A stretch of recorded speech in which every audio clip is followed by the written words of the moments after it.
Welcome to Fruity Knitting. I'm Madeline. And I'm Andrea. And this is episode 143.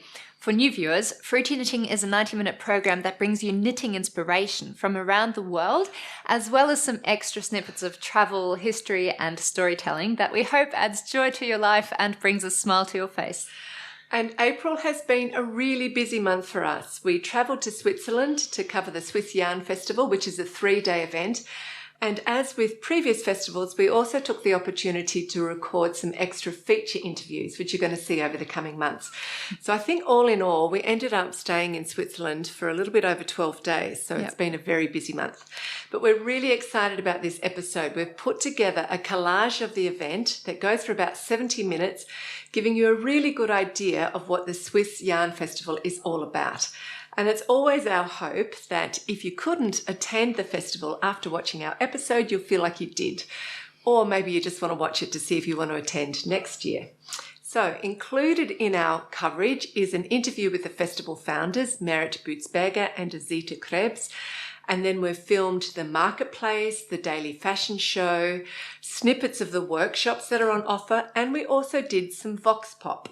So Vox Pop comes from the Latin Vox Populi, which means voice of the people. So we went around asking visitors what was special for them about the Swiss Yarn Festival. And that's always a fun but slightly challenging experience for me, because I have to go up to strangers and convince them to speak in their second or third language in front of a camera. And often they're just a little bit nervous and they don't really want to do it, but with lots of encouragement, I think in the end they enjoy the experience, and it is really great to have them on the program. And then right at the end, we have some short vendor interviews, and I think they're particularly good this year because we've tried to pick out a small but varied selection of vendors who we think are doing really interesting or varied or unusual things with their business. And just quickly to get back to the marketplace, as you're walking around, you hear all of these different languages, which I think is quite a unique and fun experience. And it is worth to point out that every guest you hear in this episode is speaking in their second or even third language. And that's quite remarkable. And I think as native English speakers, we sometimes just forget this or take it a little bit for granted. Yeah, we do.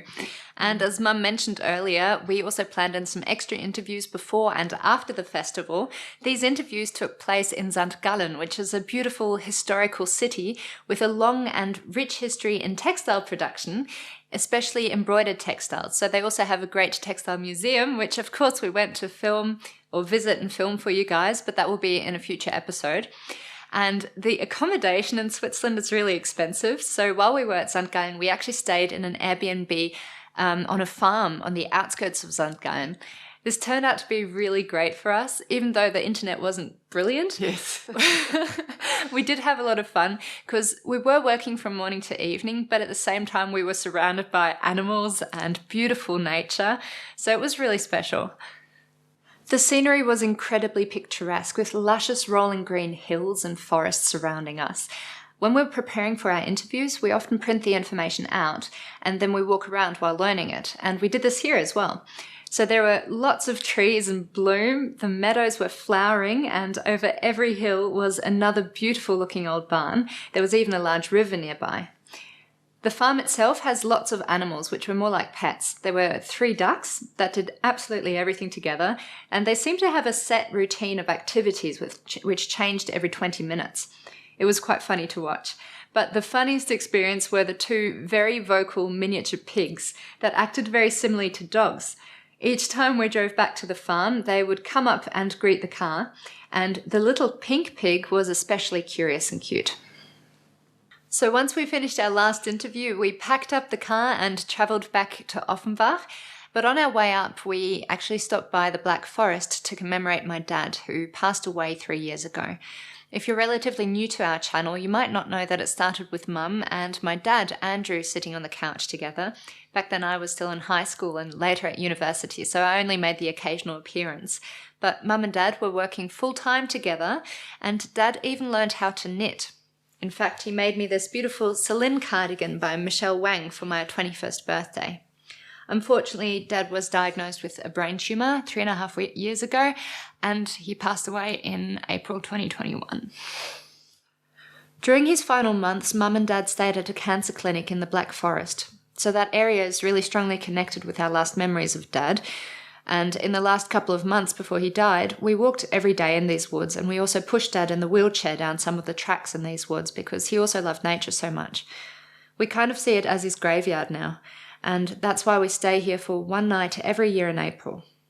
And then we just go for a walk in the woods and spend lots of time talking about our memories of him. Yeah, that's something that we've been doing for the last couple of years, and it's a really good experience to do that together, isn't it? Yeah, I'm glad we do that. It's a new tradition we've brought into our family now. Anyway, those last months while Dad was sick were really frightening and tough for us. I'm sure anyone who has had cancer in the family knows what we're talking about. But we were really lucky because we also received a lot of support from our viewers. So Mum and I just really want to express our gratitude again for all the support that we received back then. Yeah, thank you very much. And just to quickly get back to the Swiss Yarn Festival, before we show you our coverage, there's a few more things that we want to share with you. So one of the highlights was the twice daily fashion show organised by Volle Schweiz, which is the organisation for yarn stores in Switzerland. And Volle Schweiz literally translates to Wool Switzerland. And one of the sponsors for Volle Schweiz is the well-known sock yarn company called Regia Yarns. And they're celebrating their 75th anniversary this year. And through their research, they found that even today, 70% of all knitting projects are socks. And I found that really quite interesting because personally, I don't really enjoy sock knitting, as many of you know. So there were a lot of socks featured in the fashion show, along with some really fun dance choreographies celebrating sock knitting. So, and we thought that the music that they used was really fantastic. Lots of classics from the 80s and 90s, and we both had this overwhelming urge just to dance through the fashion show. Yeah, it was hard really to hold the camera straight because you kept moving your body. So, and also I wanted to say that this year the designers and yarn producers who attended the festival as vendors also had the opportunity to enter their own designs or designs using their own yarns into the fashion show. So it was a really good mix. And you'll also see two very beautiful felted dresses and a felted coat made by the fashion designer Erica Graf, who we interview as one of the vendors. Yeah, and apart from the fashion show, the marketplace was really lovely as well. There were 3 big halls filled with colourful booths, and the atmosphere is really cosy and friendly, exactly like last year as well. I find it very special. I interviewed some of the vendors, and they showed us their stories and showed us what they were offering at the festival, and it was just a lot of fun talking to them. I also noticed that I was a lot calmer while conducting the interviews than the year beforehand, so that was a relief. Yeah, you were really improving. Thank you. And of course, we also continued our tradition of chatting with some of the visitors for our Vox Pop segment. The market halls are usually really busy when we do the Vox Pop segments, so it's a bit of a challenge to set up the camera with a nice view, but also keep out of people's way. In the end, we did find a good spot next to Giggling Gecko Yarns, and then Mum ran around the marketplace recruiting visitors to step in front of the camera and share their thoughts about the festival. Now, Switzerland is a multilingual country, and many of the visitors also come from neighbouring countries, so you'll end up hearing lots of different languages being spoken at the festival, which is quite special. And we even managed to find someone who speaks the rare language Romansch, which is a descendant of Latin from the Roman Empire. And this was particularly exciting for me to hear because it felt a bit like I got to hear Latin spoken in real life, and I studied Latin in high school. Now, Romansch is barely spoken anymore, unfortunately, but you're most likely to hear it spoken in the mountains of Graubünden, which is a canton in the southeast of Switzerland. Yeah, it was really cool that we could find someone who spoke Romansch, and that was actually the director or the president of Volle Schweiz, the organisation for yarn stores in Switzerland. Yeah. And although we were really busy, we did have time to catch up with some old friends like Natasha Hornby from Moonstruck Knits and Emma from The Grey Sheep, and also Charlotte Stone from Stone Knits. And this is actually the only private photo that I found that I took, because normally we're just running around taking all the photos for the content of the show. And of course, we got to make some new friends through doing new interviews. And that's something I always feel so grateful for, because it's often quite an intense time preparing for an interview. So barriers can be broken down quicker and you can get to know people just a little bit faster than you normally do. And I often feel so inspired by the people we interview, and I come away just wishing that we lived a little bit closer to each other so we could spend some more time together. But the problem is we are actually all in the same boat. We're all building up or sustaining our businesses and working quite a lot, so we don't have that much time to socialize. Yeah. I also love that I get to talk to so many people who either run their business or are in some way self-employed. And it is really eye-opening to learn how much effort goes into a finished product. For example, a skein of hand-dyed yarn. And speaking of effort, Mum and I work 6 days a week on Fruity Knitting normally, preparing for the next episode, editing interviews and other segments, researching and organising new interviews, doing administrative work, and lots of other tasks that are quite time-consuming. And even at the Swiss Yarn Festival, we didn't have that much time to socialise. Of course, this is absolutely fine because luckily we're quite passionate about our work, or very passionate, and also we have the priority of creating a high quality and informative program for you when we're at the festival. But at the same time, all of this has to be financed somehow, and that's why we ask our viewers to support Fruity Knitting by making a small monthly contribution. And this can start at just $5 a month, which is the price of a coffee. So you can also think of it as taking one of us out for a monthly coffee date, if you like. By becoming a Hebridean, Merino or Shetland patron, you enable us to continue producing Fruity Knitting. So thank you very much for your support. Yeah. And whenever we can, we do try to thank our patrons for their support by offering patron discounts together with our guests. And today we have 3 really great patron discounts. So Penny Lane Yarns is one of the vendors we interviewed, and Deborah is the hand dyer behind this company, and her yarns are absolutely stunning. And she's also a very thoughtful dyer and a great speaker. She's quite hilarious, and I think you'll really enjoy meeting her. So Deborah is kindly offering Fruity Knitting patrons a 10% discount off all her yarns. So thank you very much to Deborah. And the hard-working organisers behind the Swiss Yarn Festival are Merit Bootsberger and Azita Krebs. And they're also both talented designers. And during our interview, they each show us one of their latest designs, and they're great designs. Madeline wants to knit Azita's design and I want to knit Merit's. And both Merit and Azita are offering Fruity Knitting patrons a 25% discount off all their patterns in their Ravelry stores. So also a big thank you to Merit and Azita for this generous offer. So it's just about time to take you to the Swiss Yarn Festival, but before we do, we have some really exciting news that we want to share with you. So for some time now, I've been dreaming of bringing smaller groups of knitters together to share our love and excitement about knitting, but also to create closer, more personal connections, because actually most of our work is done in isolation. And to do this project, I wanted to find a partner for Madeline and I to work with. Now, as you know, I do a lot of interviews, and I interview a lot of people, I'm meant to say. And often after the interviews, if there's time, we can end up talking quite intensely. Now, last September, Claudia Quintanilla, who's a designer based in Toronto, was in Germany, and she came to our home so that I could interview her about her latest book, which is released by Lena Publishing. And after the interview, Madeline and I went out for dinner with Claudia and her husband, and we just had a fun, fantastic evening, laughing and talking about everything under the sun. And I think we were the last to get chucked out of the restaurant. Yes, we were. And it was then that we realised that we both shared a vision of creating an unforgettable knitting retreat, and that with our combined skill sets and interests, it would be fun to do this together.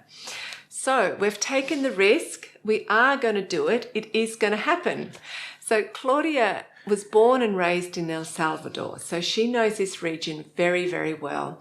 And there are already many wonderful knitting retreats available. So we thought we'd try something slightly different and offer a midwinter knitting retreat, especially for northerners who might feel extra gloomy during the long, dark, cold winter months. So next February, perhaps you'd like to escape the winter blues for the Costa Rican sunshine, where you will be surrounded by beautiful, lush rainforests, diverse wildlife, and pristine beaches. Sounds like paradise. It is paradise.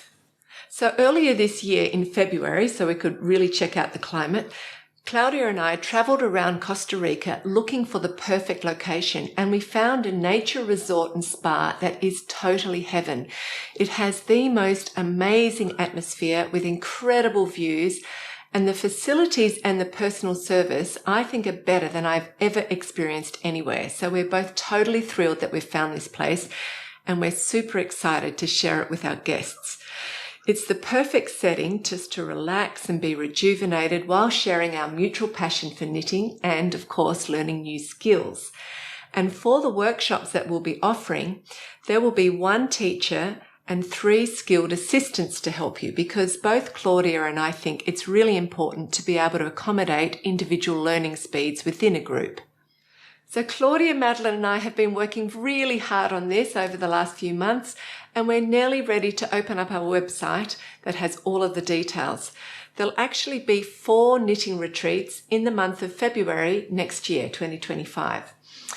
And we'll be limiting the participants for each retreat because we want to keep our groups intimate, but there's plenty of room for you to bring your non-knitting partner if you want to.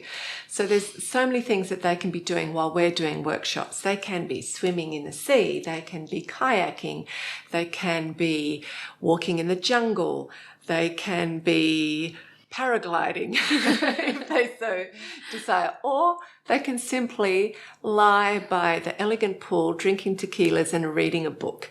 So it's just a great atmosphere, and your non-knitting partner will thoroughly enjoy themselves as well. Now, we do want to offer Fruity Knitting patrons the first option to book a place if they want to, simply to say a big thank you for the loyalty you've given us over the years, because without your financial support, Fruity Knitting would not exist. And we see this channel as being a really big visual archive or library of everything that's great about knitting. I've interviewed most of the big names who are, doing amazing things with knitting. There's a ton of rich content and educational material on it, and we've now done 143 episodes, and it's all available for free for everybody to learn from. And it's only because you as patrons have generously decided to support us. Yeah. So Fruity Knitting would not exist without you. So we're saying a big thank you, and we're offering it to you first. So patrons, a few days before we're opening up for bookings, we'll send you information so you can have time to read through it and decide if this is something that would suit you or it's something that you would like to do. And then we'll open it up for bookings for our patrons first, and then we'll open it up for everybody. So that's our news, and we are super excited about it. But now it's time to give you a taste of the Swiss Yarn Festival. We hope you really enjoy it. We've had a great time putting together this footage, and I think it's really good. Don't forget to watch right to the very end, because I've included what I think is really funny behind the scenes footage. Yes, you'll get to hear a bit more Schweizerdeutsch.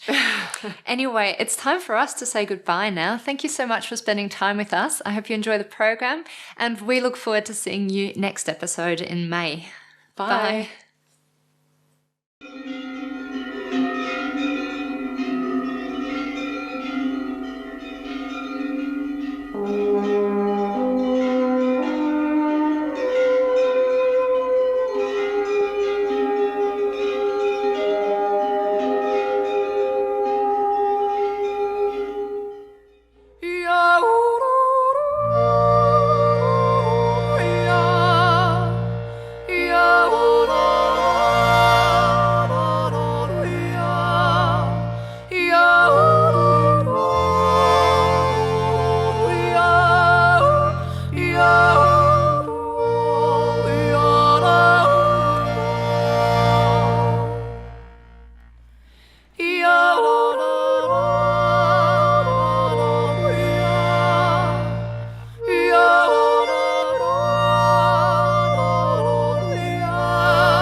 So Madeline and I are visiting the Swiss Yarn Festival for the third time now, and since it was founded in 2019, we've really seen it grow and evolve. And Switzerland is a fantastic location for a European yarn festival because visitors and vendors are not just coming from within Switzerland, but they're also coming from neighbouring countries like Germany, France and Italy and the UK, and even Greece and Portugal. And the marketplace just has this warm and exciting atmosphere, and the workshops are in a variety of languages, and there's even a daily fashion show. And Merit Bootsberger and Azita Krebs are the hardworking organisers behind this really fun event, and they've joined us just to give us a bit of a rundown of what's happening this year. So, grüezi beisammen. Guten Morgen, Andrea. Hi, hoi zusammen. It's a little bit of Swiss German for you. So can you just start by telling us a little bit about the beautiful location that we have here, and then tell us what the festival is offering visitors again? We are back to the riverside like the last 3 years. It's a nice location in countryside of Zurich. It's the village called Glattfelden, and it's close to the Swiss-German border. And Riverside, the event hotel, was in the past a spinning mill, so we brought back the yarn. And we are in a very nice area. Also, the River Glatt is running by, which in the past served the spinning mill. mill. Yeah, the spinning mill. And there's 4 regions in Switzerland, and you're representing them all, aren't you? Yes, we try to represent them in our vendors. We try to get all 4 regions here as booth stands, and also in the workshops.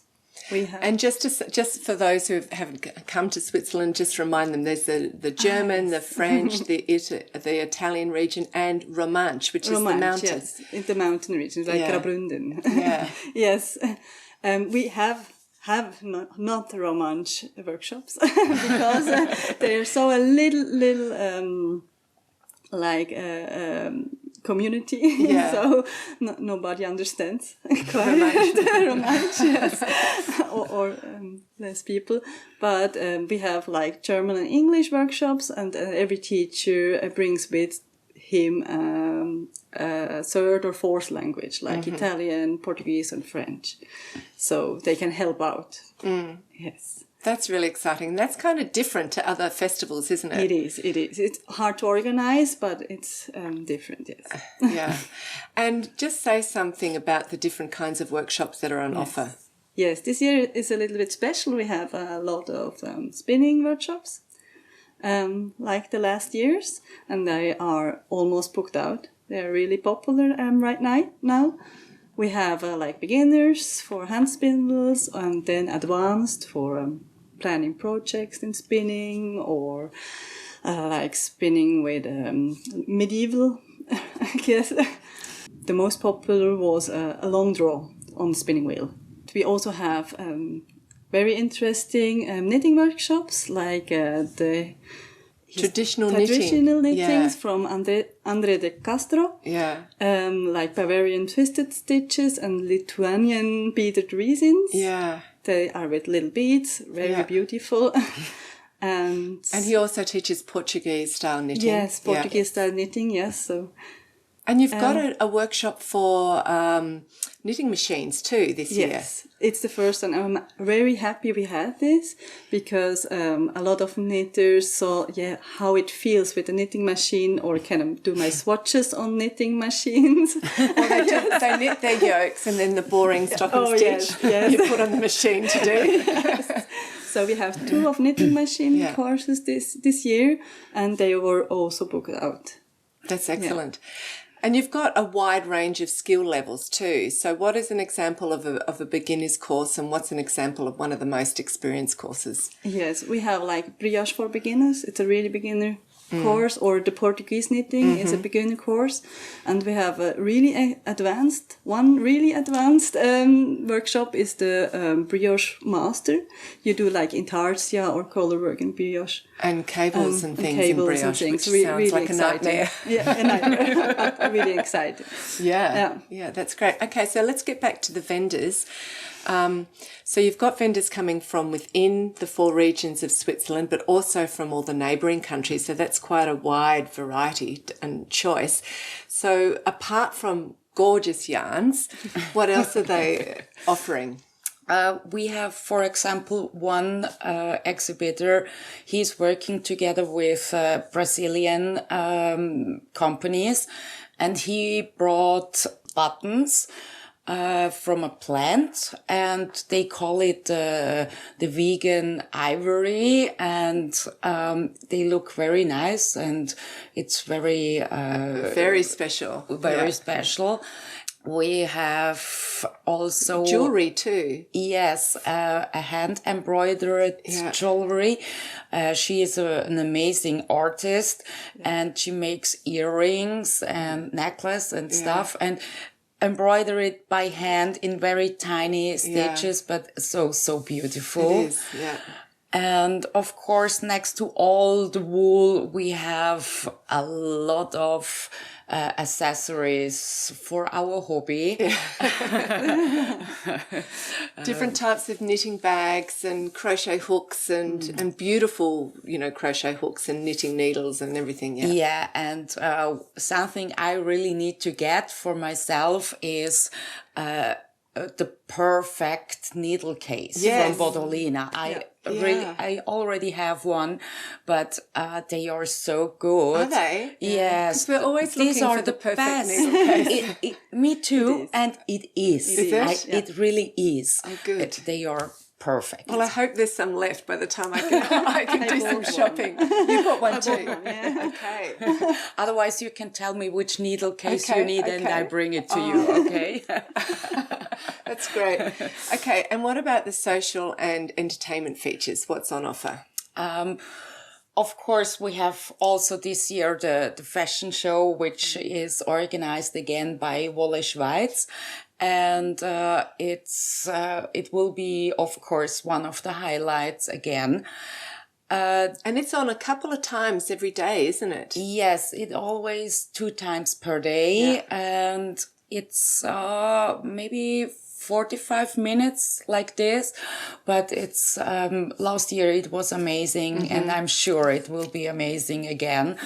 And it's so cool to see the models running with the knitted things. And even designers have an option, I think, this year to register one of their own designs to go in. Yes, not only the designers, but also all vendors had the possibility to register a design. Yeah, in their yarns. Yes. That's great, yeah. It's really an interesting mix.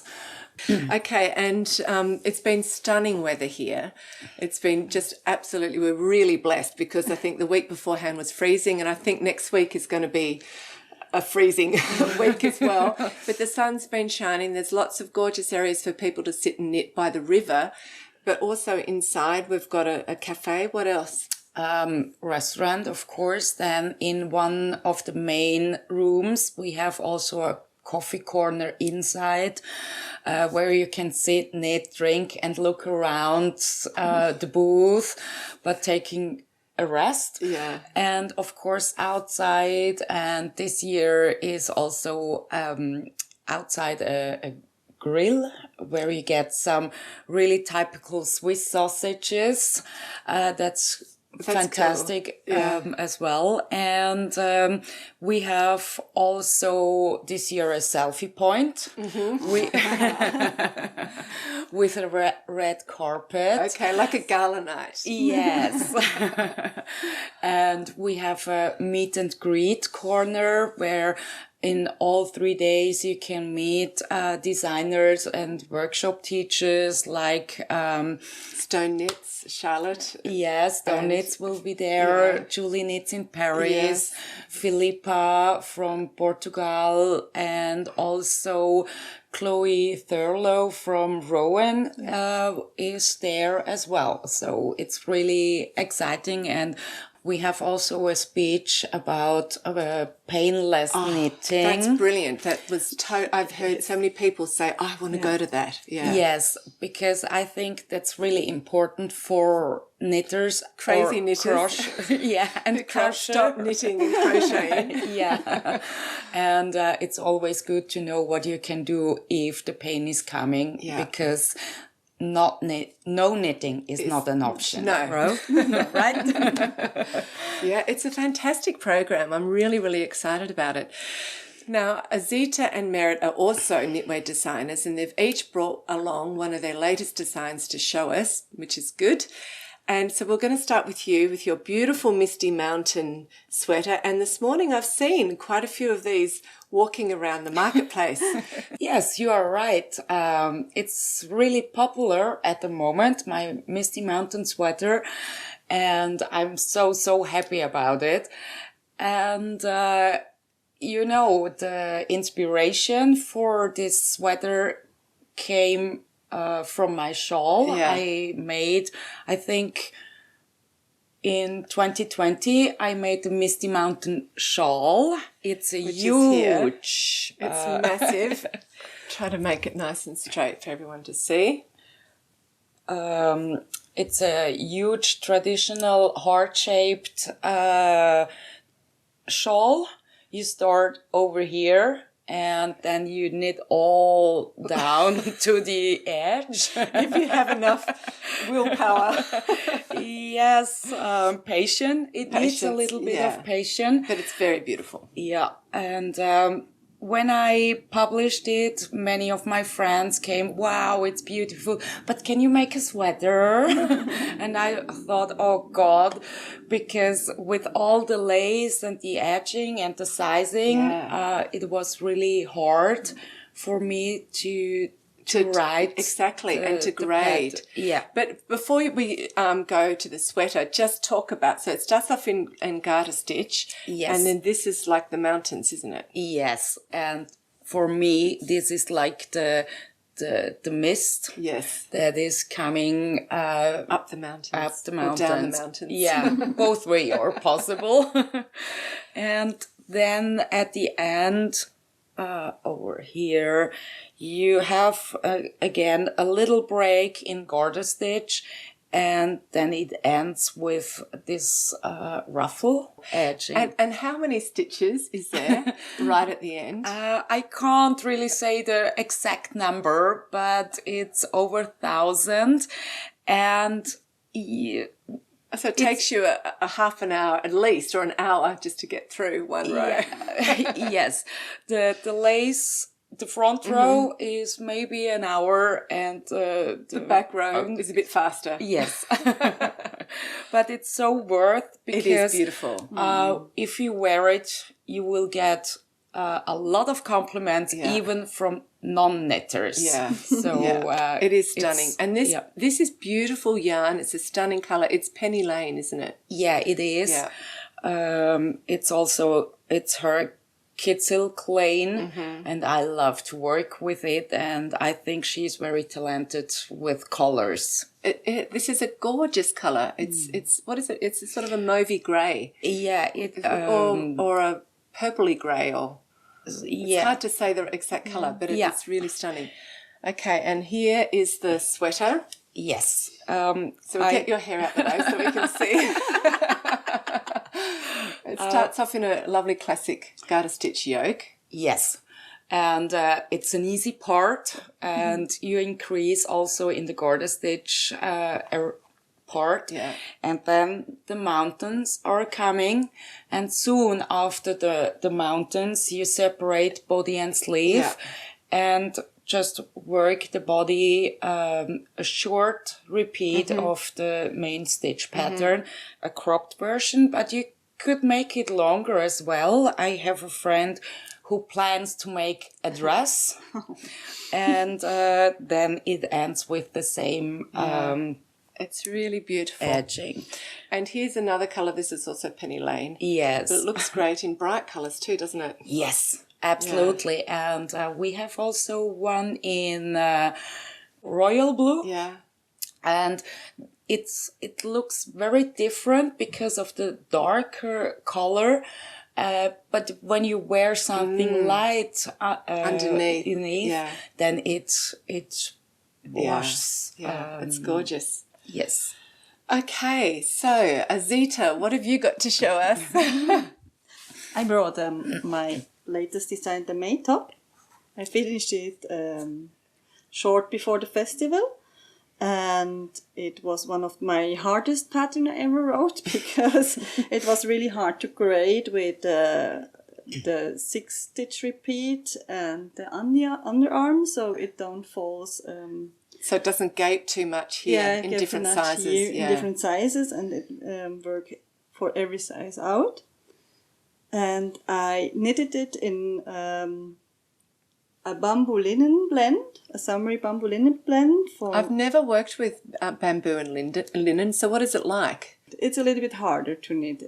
The flow isn't that good, but it is worth to do it because of the drapiness and the airiness for the summer. And it is strong and non-elastic, so you don't have a little bit less flow in your knitting. Yeah. Yes. And you have a bigger gauge, so you do have to do a swatch. Okay. You do have. Does it stretch? Does it stretch over time with wear or not? It stretched a little bit, but not that much I thought it would. I think it's 1 centimeter at least. One. And that's a stunning colour. So this is by a special dye or one of your favourite dyes, isn't it? Yes, it is. It's from the UK. It's from Katie from Elliot and May, and she does plant dyeings. And she's a really artist. She makes some experience to do the perfect green or rust color, and it was really fun to follow her to do the dyeings for that top. It's very beautiful, and it's very simple but striking with the lace panel down the front. It's very simple. I wear it with something underneath. I don't like it that sexy to only wear a bra. But you also can take it on the beach for a bikini or something. And it was funny because one of the testers said she makes a beach dress. I was thinking that you just need to sort of gradually increase down here, and it would be a really nice flowing dress. Yeah, I thought to add some pearl stitches more, and you can go up. Yeah. That's lovely. Well, thank you for bringing your latest designs and showing us. As you can imagine, Azita and Merit are so busy and so run off their feet. So it's great that they took time to talk to us this morning. And now they've got to rush off and make sure there's no problems or sort them all out like magic fairies. So thanks for spending time with us this morning. Thank you. Thank you, Andrea. And now can you say something in the gorgeous Swiss-German accent and we'll say goodbye to the audience. Ciao zusammen, herzlichen Dank, dass ihr zugeschaut habt. Es war mega cool, mit euch ein bisschen zu quasseln. Und wir hoffen natürlich fest, dass ihr vielleicht das nächste Jahr selber als Festival kommt und euch selber ein Bild macht von unserem mega schönen Event und allen Ausstellern. Bis dann. Ciao zusammen. Ciao. Tschüss. That's cool.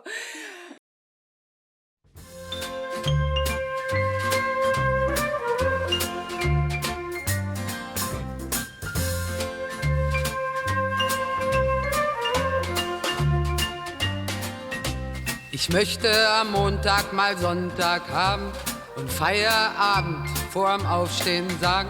Ich möchte ganz sorglos verreisen können und Erdteile wie meinen Garten kennen.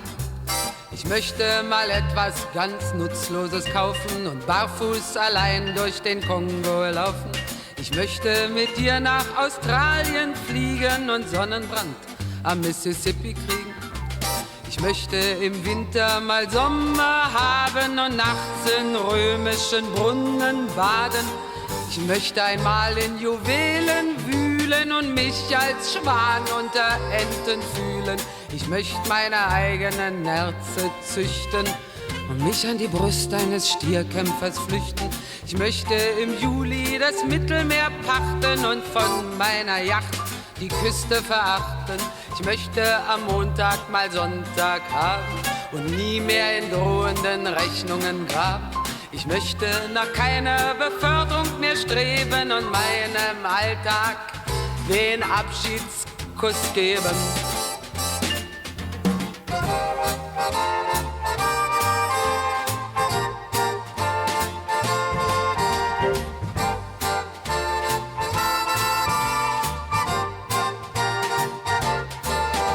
Ich möchte am Montag mal Sonntag haben und nie mehr in drohenden Rechnungen graben.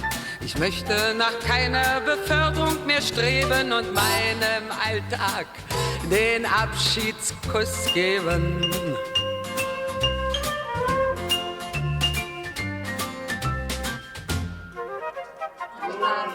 Hello, my name is Valentina. I'm from Austria, and I'm here with my boyfriend Michael for the first time on the Swiss Yarn Festival. I'm knitting for about 5 or 6 years now. I started with small things, and now I'm knitting everything. I like to knit sweater and big projects, and I want to buy a lot of wool today. Also for my boyfriend, I want to knit for him some socks, but he's very sensitive, so we try to find something that he likes. My name is Michael. I'm also from Austria too. I don't knit and I know anything about knitting, but it's very impressive here. So many colors, so many kind of wools, and I love to join her when she's knitting. At the evening, I'm all the time the wool holder, and yeah, it makes fun. Yes. And now, jetzt gehen wir weiter, oder? Ja. Wolle shoppen. Kann man shoppen. Ciao. My name is Natasha. I'm from Rapperswil and I'm here with my friend Livia today. It's our first time at the Swiss Yarn Festival. I've been knitting for more than a year. I just got back into it and I really like to knit sweaters and tops, and that's also why I bought this yarn here today from Edelfaden. And yeah. Hi, my name is Livia. I started crocheting about 1 year ago and I bought wool today to crochet a top. And I don't know what I bought the other wool for, but I will figure it out anyway. And yeah, I think now we go outside into the sun and crochet for a bit. My name is Adriana Pianegonda and I'm living in the part of Switzerland who speaks Romansh. I'm here at the Swiss Yarn Festival as president of the association Wolle Schweiz, who is the association of the wool shops in Switzerland. We organize the second year the fashion show here at the Swiss Yarn Festival, and I walk also in the fashion show, and my husband, my son, my daughter-in-law, my grandchildren walk also in the fashion show. And at the moment I'm wearing the Cordelia tee, the knit-along of the Swiss Yarn Festival, who is knitted of the Pamir Fine Fiber Superior. Adesso lascio cinciare monte, nós tivemos bem divertimento ao Swiss Yarn Festival e aos alegre que vos nis em Lautrom Puspai a visitar-nos a Glattfelder. Sind Sie versehen zusammen? Wiederschauen miteinander. Hi, my name is Siga. I come originally from Lithuania and live in Zurich, Switzerland. I came to the Swiss Yarn Festival for the third time with my friend Elaine. I was very excited to go to the Roll Up the Sheep booth and got yarn enough to knit the Twig sweater. I have been knitting all my life. I love knitting socks. I love color work. I knit hats. I also am a repeater, pattern repeater. So when I start like a sweater pattern, I knit it for all of my family. And yeah. I, on the other hand, am not a repeat knitter and only knit things once. My name is Elaine. I'm from New York originally and live here in Zurich also. I was excited to get some Bichet Bouche, and I also bought the same sweaters quantity of this yarn. We actually bought the same amount. This is probably at least my third year here, and I'm always knitting sweaters. I'm a big test knitter. I've test knit for Caitlin Hunter, a lot of the Japanese designers, and Natasha Hornsby, who is here also. I've test knit for her, and my schedule with the test knit is a little crazy, so I've done every year at least 48 sweaters a year, and basically only knit sweaters, every once in a while socks and shawls and other hats, but basically a sweater knitter. And color work is probably my favorite, top down. I don't know. We also love to knit the same things, right? Yeah. So.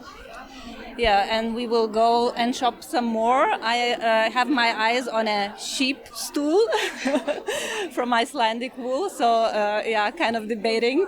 And I'm looking into maybe some fiber because I also spin. And I started crochet recently, so maybe look into that. Yeah, and we're looking forward to coming back here next year. See you. Bye. Bye.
I'm singing in the rain, singing in the rain. What a glorious feeling. I'm happy again.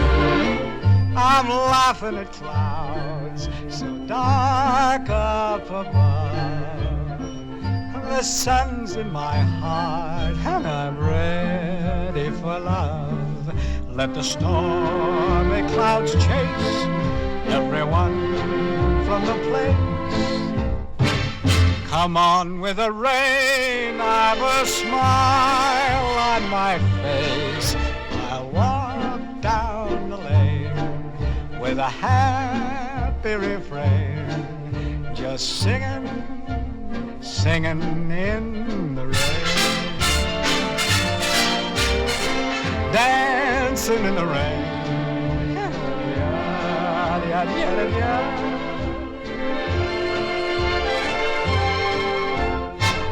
I'm happy again.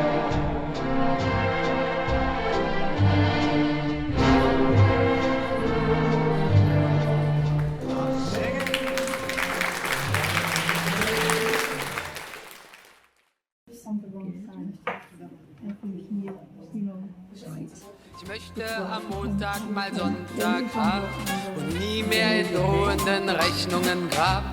Ich möchte nach keiner Beförderung mehr streben und meinem Alltag den Abschiedskuss geben.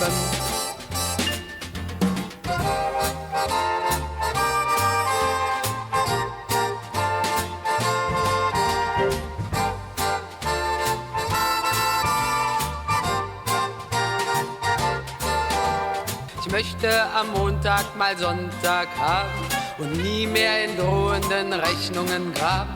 Ich möchte nach keiner Beförderung mehr streben und meinem Alltag den Abschiedskuss geben.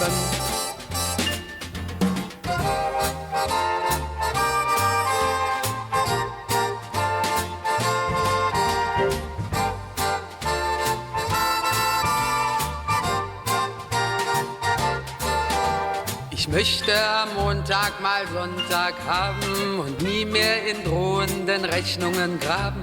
Ich möchte nach keiner Beförderung mehr streben und meinem Alltag den Abschiedskuss geben.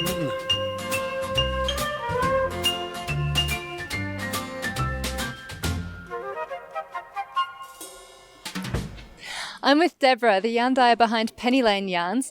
Now, Deborah, when we covered the Swiss Yarn Festival last year, many visitors were mentioning that they were particularly excited about visiting your booth. So I'm extra curious to learn more about you and your yarns. Why don't you start off by telling us a bit about your background as a yarn dyer and then give us an overview of what you're offering today? Yeah, of course. So the thing is, there was a time in my life then I needed really to reinvent myself. And so in this process, I realized that knitting was one of my absolute basic skills and that maybe I should go in that direction. And so this is why I wanted actually to be a designer, but I realized I had absolutely no talent. And this is why I began dyeing yarn, actually. And my idea of dyeing yarn is I didn't want to have like random colors here and there. I had in mind this idea of dyeing a whole collection. And after that I could just add new touches in the collection. Every year I dye new colors, but they are always getting inside the collection. And for example, if you see, what I like is really that you can come from one of the colors and with a special colorway, you can get to the next range of colors. So if we take, for example, Sweet Pavlova, it's a basic pink color with a lot of speckles. And actually what I really like is that you can have it in, of course, in the pink range, but you can also have it in the gray range. I can have it in the purple range. I can have it in the blue range. Maybe you can take some of the yarns out and show us the combination. Yes, of course. So, for example, it's fantastic with the green. So if I take spring, it's a very nice combination, for example. So this is a little bit my idea of developing really a collection. And if you want to know a little bit about my inspiration, what I really like actually is working together with designers or with also other people. And for example, Merat, the director of the festival, Buzzeria, she asked me a couple of years ago, she was like, "Oh, Deborah, I really would like you to make a color for me that would show my soul. I need something that is hard but soft, that is also brutal and gray, but has touch of light, that shows something funky." And so this is how I came to the Merat soul, which is a gray and a dark gray, and then you have all those lights of speckles. So this was also my inspiration. Or for example, also that's the new color of the years, and the inspiration, it's called trèfle in French, and the inspiration for this color is actually the colors of the festival this year. So if you look at the flyer of the festival, you have this green, and then you have Bordeaux and light pinks and so I took this as an inspiration for the color of the spring. For example, those are a little bit this is a little bit my way of working. Or I also have clients coming to me and say, "Oh, Deborah, would you like please to dye me this and that?" This is also a yarn I dyed for a client, Raisa, and she was extremely happy about it. She made a beautiful jacket and she's always wearing it. So, what was her criteria? Her criteria was the color. She said, I would like a gray, and I would like some rust colors on the gray. So make it your sauce, make it your salsa, your way. And I have to say, she was extremely happy. So that's good to know. Is there a yarn you're particularly excited about showing visitors today at the Swiss Yarn Festival? Of course, let me show you. So yes, I am extremely proud about this collection, the Wonderlane, and I'm extremely happy that I can show it to you today. It's a wonder fiber. It's a 50% baby camel and it's a 50% silk blend. And the thing is, when I dye this particular base, I have to say, I stay really quiet as a dyer because it's such a beautiful yarn. It doesn't need anything. It doesn't need speckle. It doesn't need anything. You just, as a dyer, you are just here to actually enhance the beauty of the yarn. You don't have to add anything. You just enhance. And what I'm really proud of showing you is that actually Simon from Rust Knitwear has created the special Swiss Yarn Festival t-shirt this year, the Cordelia t-shirt, and she asked me to dye for her a special color. So this is Copper Dreams, that's the special color that I've created for... This one here? It's this one here, exactly. And this is the one I created to work with this beautiful Cordelia t-shirt. So it was a really fun process. And I'm extremely proud that she chose me, of course. And what other colors did you create for the Cordelia garment? So we had this beautiful Copper Dreams. And the thing is, she also wanted to have something a little bit darker. So this is why we created the Terra sweater. And terra, what does that mean? Is that a French word? No, terra is actually, it's the earth. So it's a very basic tone. So this is why I wanted to have something a little bit, not brutal, but basic on earth, something like this. And then I made for myself, because I'm a very pink lady, so I made for myself a Cordelia that you've seen earlier. So this one is the Chouchou, because I really love all the pink colors. So this is the Chouchou Cordelia. This is mine. And what are you wearing right now? So right now I'm wearing a Misty Mountain sweater, which is created in kid silk. So it's a design from Merat, from Buzzeria. And I have to say, I really love this design because it fits every kind of woman. And the thing is also, I have to say, kid silk is one of my favorite yarn because It's very luxurious. It's a blend of mohair and silk, but it's extremely light, and you can use it in the summer to make all beautiful lace and shawls, like actually the Misty Mountain. You can also use it in the winter because even though it's extremely light, it's extremely warm. It's a very warm material. And I have to say, what I love about kid silk is I can play with kid silk like I play with the merino.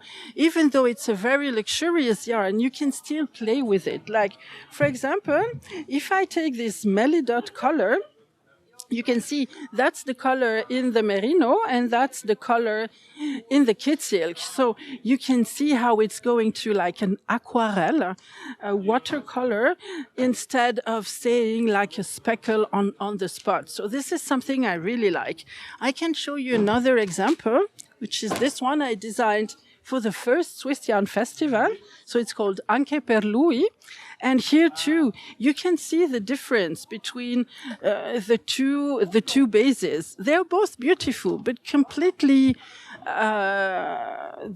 It will take the color completely differently. And the silk mohair always reminds me a little bit like if I need glasses and I'm looking at the yarn without glasses and they're a bit blurry, and then I put the glasses on and it turns into a merino. Yeah, it's true. It's absolutely this effect. You are absolutely right. And there is one more color that I would like to show you because it's actually the color I've been dyeing like 2 weeks ago. And here too, it's called Luna Rossa. And it's like this absolutely beautiful red moon. And this is also the effect you have on the merino. And I have to say, when I decided to make it a kid silk, when it came out of the pot, I was like so excited. I called all my knitters friends and I was like, hey, please, can you look at this color? It's absolutely stunning, beautiful. I have to say, kid silk has an incredible shine too. So this is why I wanted to show you also this last color. I have to say that colour is one of my favourites. It looks extremely delicious. It's been a real delight to have you with us, Deborah. It was very fun to do this with you. Thank you. I'm with Erika Graf, who designs bespoke garments made from felted fabrics. Her aesthetic is romantic and whimsical, and her designs have even been featured at Miami Fashion Week. Erika, what motivates you as a designer, and what's involved in making these couture felted garments? I just like making felt fashion because it's always unique. There's no one the same like the other one. And people think it's be stiff and thick. So I want to show how light and delicate it can be. And your aesthetic, tell us a bit more about that. I think you really love fairy tales, don't you? Yes, I do like romantic and fairy tale things, yes. And they always white and flowing, this kind of jackets and coats and skirts also. Mm-hmm. And when you make your felted garments, what's the process? What do you start off with? I start off with a light woven material like silk or cotton, light woven cotton or linen. And this part is my favorite silk. It comes from a woman's corporation in Uzbekistan, and I use it on the base and also on the upper side. It makes a shiny effect. How does the wool felt together with this? When I make felt, then I put it on a basic like that, on a silk or linen, and then the fabric comes like that. The wool comes out like that on the fabric, and then it pulls it together. Afterwards, when I felt it with soapy warm water, and they go through and combine with it. So that means the fabric can really shrink a lot. Yes, it shrinks the third part of it. That sounds like a lot of work. Yeah, that's a lot of work. It really takes endurance and power to do that, yes. So I got my muscles very good. And your designs have been featured on multiple fashion shows. Yes. We had one in Hamburg, and we had the last year one in Bischofszell, which was very good. It was all my clothes there. And when they showed up with this clothes, I said, my goodness, did I do that all? Because there were 13 models walking 2 times with all these things. Yes, it was very, very successful. Yes. Yeah, I can imagine. I'd love you to tell us a bit more about the outfit you're wearing. Maybe you can just give this to me and then show it to the audience. Yes, this is on a border embroidered organza, and then is a fine layer of merino wool on it, and some threads of silk too. And then also this is like painting with wool and silk. It got sari silk threads on it, and it's very fine and goes through and keeps it. It stays there, yes. They look absolutely beautiful, and I can see you like to feature flowers. Yes, almost every time there are flowers somewhere because they look good. That's true, they are very romantic. So how about you show us some more examples of your work and then also talk about the techniques and the inspiration behind them. Okay. I want to show you this fairy tale coat. It's got a very nice pattern with this design on the back and a big hood. And it's all lined with this bright green silk. It's a real fairy tale with this hood. And that one is my vintage wedding dress. It was nominated at the Swiss Design Masterpiece, and it's all light embroidered cotton. This is the same material on top, like here. It's the wool, and they pulls it together. The cotton is pulled together and shrinks, and so it is this uneven texture on it. And the jacket, the vest to it, is decorated with just some raw silk, the dark one, and with a rose garland on the side to the show color. And it's got a very light head. It's on Uzbekistan silk, and it's formed on a milk bucket, and very, very light. It got this band in the back, which reminds on a traditional wedding veil.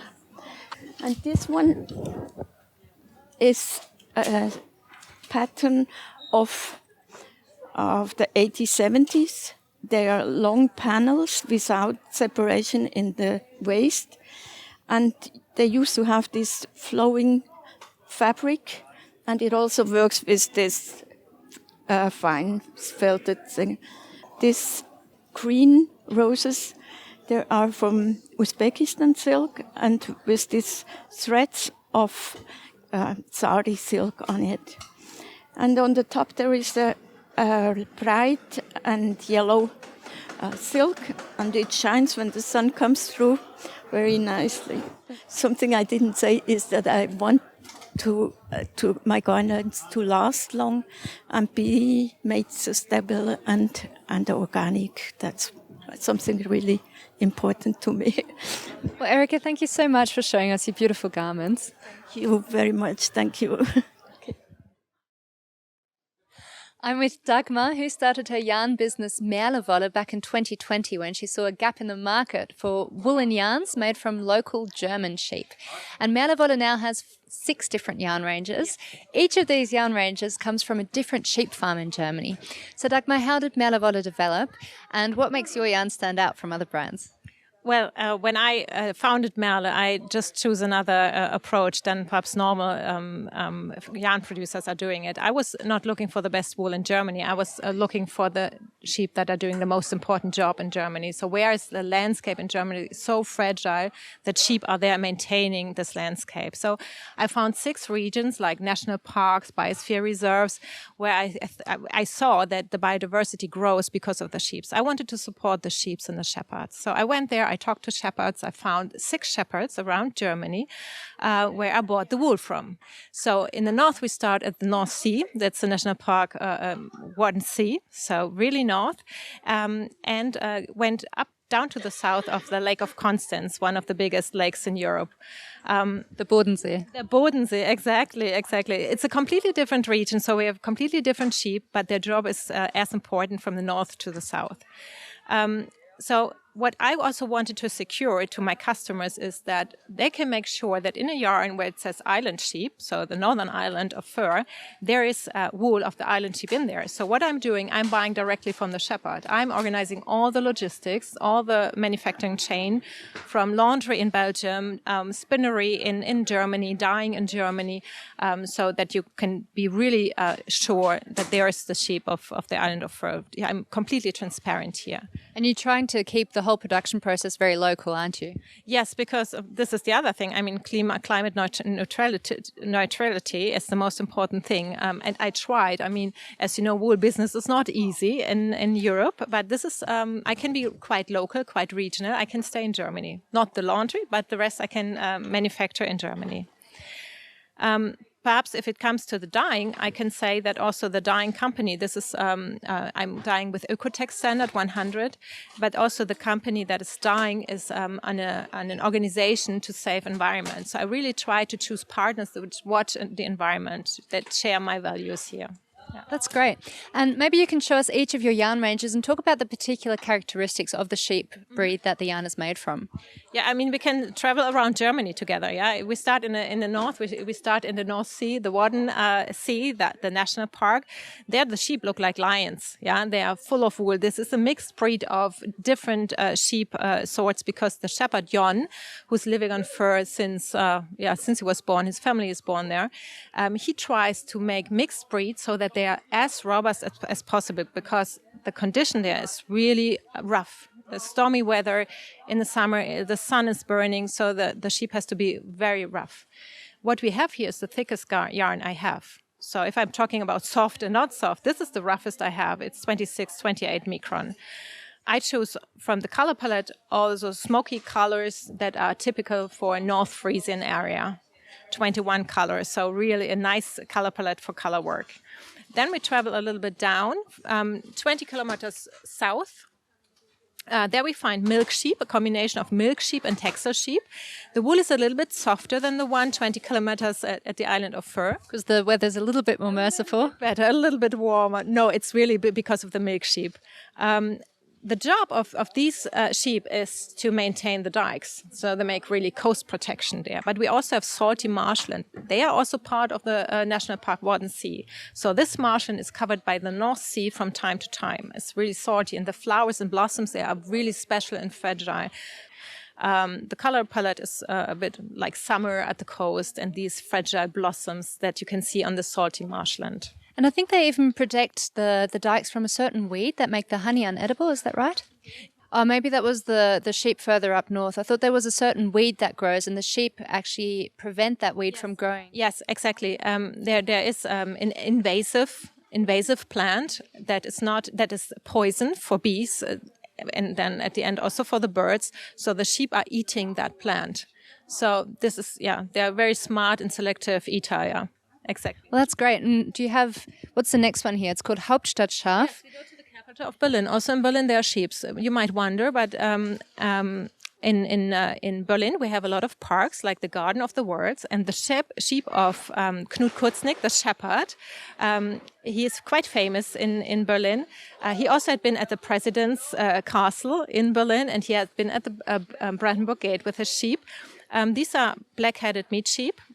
So this is a crossbreed of a German meat sheep and British wool sheep. So the wool is quite nice.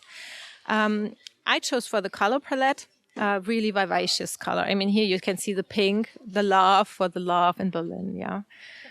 So it's a very nice wool. It's not as rough as the northern breeds. You really feel the wool quality of the British wool sheep here. Then we go a bit more south to the center of Germany, where we have Elmar Spies, the shepherd. He started his business because for his wedding he received 2 sheep, a male and a female sheep. Now he has 1,000 sheep.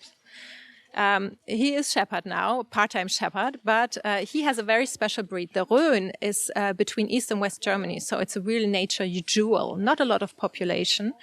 It's a volcano region. It is calcareous grassland. So if you know calcareous grassland, you know that there are a lot of plants, a lot of blossoms, really nice colors.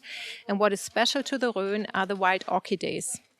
And in this region is one breed called the Rhön sheep, so a special sheep for this region. The special thing on the Rhön sheep is they have a black head and the rest is white. So if they're eating, everything is white. If you call them up, they turn black because everybody's lifting the head. Really nice. They had been threatened by extinction, but the government tried to make them survive. Now they're not any longer on this list, so I'm really happy about this. They have quite a nice wool. I would say it's around 24, 26 micron, so even softer. If we go more and more south, we go softer. I find the Rhön quite mystic, so that's why I chose the autumn color palette for the Rhön.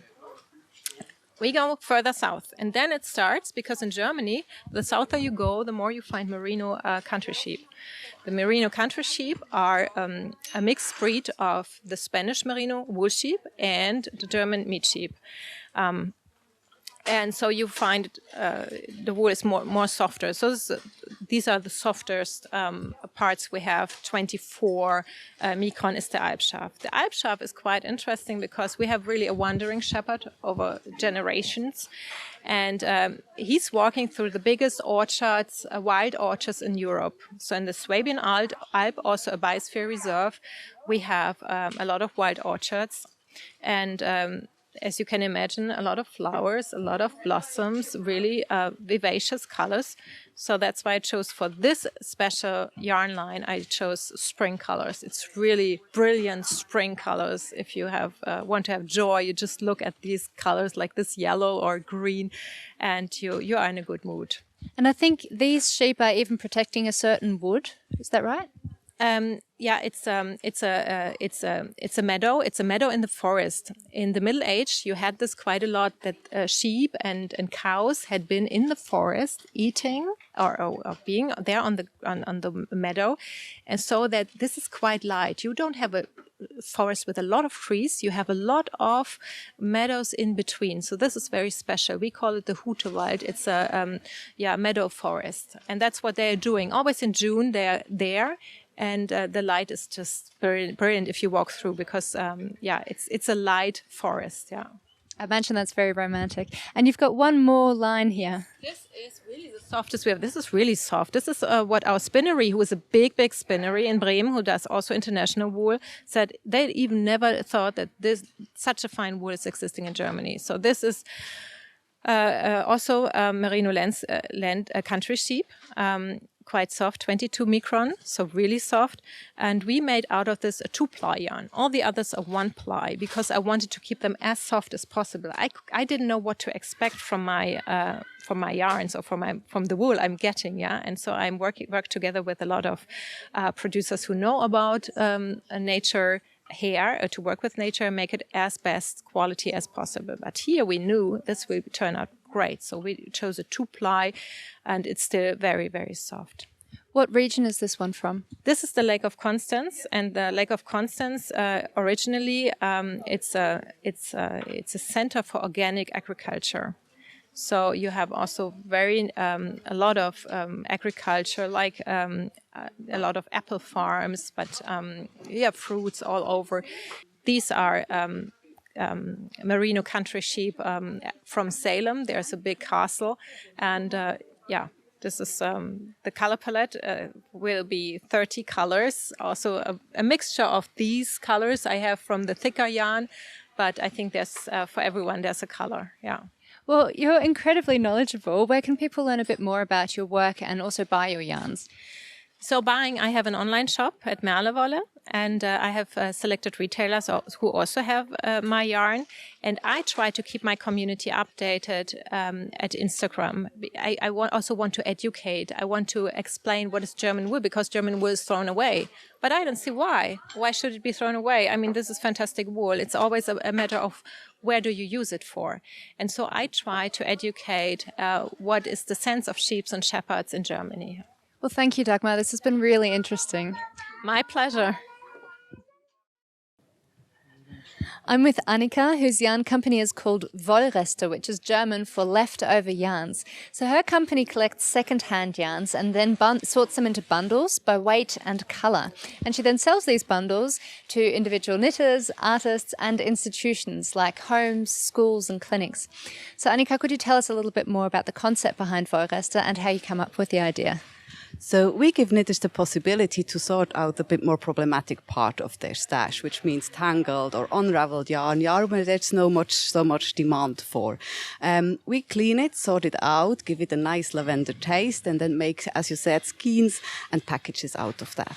With that, we want to help protect natural resources. These days, more and more sustainably produced yarns are entering the market, which is great, but in the stashes, parts of the yarns weren't made as sustainably. So they can either find purpose by being knitted up or thrown away. Yeah, that would be a shame. Yeah, that would be a shame. I thought that as well, but I did it. And so the idea came up. My grandfather loved to knot carpets. When he passed away, we had this huge stash of yarn where we didn't know exactly what to do with because it was all started and the yarn wasn't that attractive to knit or crochet with. And so none of the channels we knew were an option or successful in our opinion. And while still being in Mourne, we hadn't as well the power to invest a lot in searching a good place for that yarn. So we simply threw it away. And then I started thinking about it, that there must be a possibility for this yarn to have a new chance as well. And the second experience that led to the idea were the stashes of my mother and mother-in-law. Greetings. Both passionate crocheters, knitters, and one of them always buys a bit more for a project to for sure have enough. The other one cannot withstand to buy a nice yarn, not yet knowing for which project. So what I often heard was, oh, I feel guilty buying new yarns. I have a huge stash. I should use them first. Or, ooh, the stash is so big. I should find a project. I should do something with it, but I don't have time. And I thought, well, it's as well a shame that all this beautiful yarn lies around and it should have a new possibility and a way to get to the people to be knitted up. Yeah. And how can people donate their yarns to your business? So all yarn is welcome, independent of the shape, size and weight, as well as unfinished objects. You know you won't never finish again. And simply pack it in a box and send it to the address on our website. And ensure there are no moths inside, please. That would be nice. So what are you offering today at the Swiss Yarn Festival? So we're offering the entire palette. So we have our single skeins, we have the self-made knotted yarn, and as well the packages. And I wanted to show you the 200-gram package. So this is the smaller package you can use for small projects, but as well accompanied by a bigger amount of other yarn for larger projects. So the small projects can be, for example, this terrazzo neck here. Yeah. And when you knit it with bigger projects, I did it with the Cordelia tee here from the Swiss Yarn Festival Knit Along. And here you see as well the different options you have to integrate such a package, a small package, in a bigger garment. You can either do your own knotted yarn, as I did it here in the upper part, or you can knit skein by skein and simply change color when it's used up. So everyone gets to experiment a little bit with your yarns? Yes, and that's the nice thing. So I find it really interesting. And all in all, you can do everything with our packages, but at the same time, nothing at all. I have a question. I love what you're wearing. Did you use one of your own packages for your garment? Each package is unique, but I have a similar one prepared for you, and I can show it to you. This is the 500-gram package, and I started this cardigan with a similar 500-gram package as well. However, I added additional mohair yarn I had in my stash and went as well buying additional yellow and yellow mohair to finish it in a way I loved it and liked it. So all in all, our packages last for everything and nothing at the same time. And that's what makes it interesting. So for experienced knitters, it can be fun to really play around, taking a pattern they love and have it then in a completely different view and optic. For beginners, it's nice because you do not need to educate yourself so much about needle sizes, patterns, and then you went to the yarn store, and in the end you're frustrated because your pattern don't look like the picture of the pattern, so your finished garment. And in the end, when taking such a package or working with leftovers in general, you know from the beginning that you'll need to improvise. And when you realize, oh, I don't have enough yarn for my project, which happens to me all the time. That's why the Cordelia tea had 2 packages of 200 grams. Then you simply take that card, you go to your stash, check if you have additional one, or go to your local yarn store and find the most beautiful yarn to finish your project. And for me, that's really, really fun. And I like that way of knitting, being a bit smooth, being creative. And I can only recommend, try it out. I think it sounds like first of all, a little bit scary, but after that, very freeing and just a fun experience. So I love your concept. Thanks for showing it on Fruity Knitting. Thanks for having me.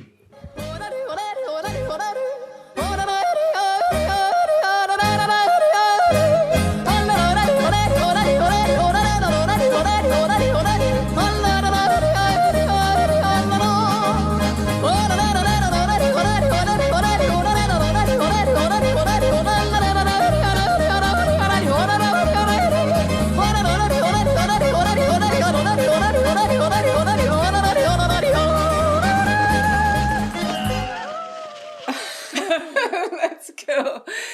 It's funny, I can pick up a few words because of German, right? Yes. And yeah, also because my accent is more close to German than hers. Yeah, I can't understand anything you say. So it's okay, she speaks it, so maybe they understand it more than mine. But her accent is way more lovely than it's more singy. Yeah, and it excuses everything, because it's just cute. Yeah, we think here in Zurich. Yeah. Sorry, Gala. A few sentences. Was hast du jetzt gleich vor? Jetzt gehe ich an meinen Stand arbeiten. Und Geld machen. Nein. I said I go to work at my booth and make money. I didn't understand. How did you say it? Geld machen. Geld machen. Geld machen. Where does that word come from? Ich gehe Geld machen. Ich gehe. Gehe. Okay, go. Gehe. Geld machen, ja. Oh, Geld. And it's like the Bernese is with the A, lot of A. And our most popular word is Aua. Aua. Aua heißt,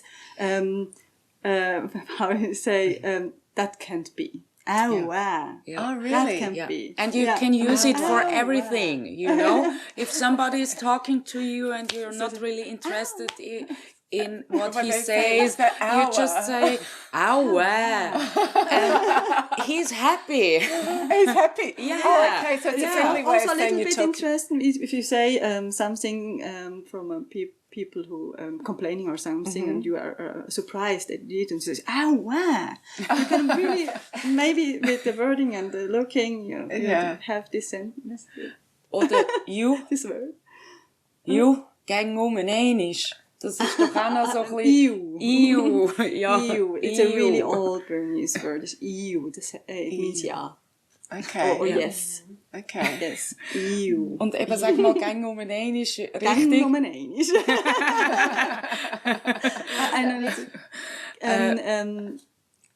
Gang ist... Immer, every time, one time. Okay. Ja. Gang einisch. Every time, one time. Yeah, it's a little bit... Which kind of means what? Ja, also... It's... Or every time is unique, or...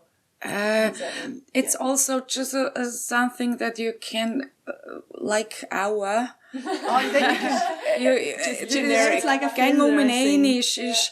It's a word filler. It's like the special mañana or something, like tomorrow. Or Yeah. It's Ja, like yeah. a filler, Ja. so A filler word. immer mal wieder.